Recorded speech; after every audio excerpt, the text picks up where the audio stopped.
পটুয়াখালীতে কোথায় যেতেন? পাবনা। ওখান থেকে কটা বাজে রওনা দিতেন? হ্যাঁ, ঈশ্বরদী নামবে, পাবনা জেলা ঈশ্বরদী থানায় নামবে। মানে কয়টা বাজে রওনা দিয়েছিলেন? ওখান থেকে রওনা দিয়েছি সন্ধ্যার দিকে।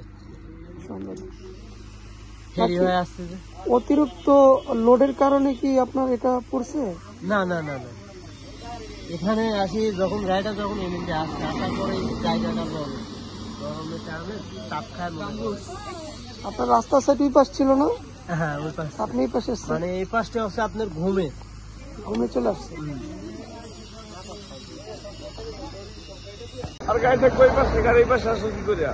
অঞ্চল হলো ঘুম, এই ঘুমের কারণে গাড়ি অ্যাক্সিডেন্ট। গাড়ি চালায়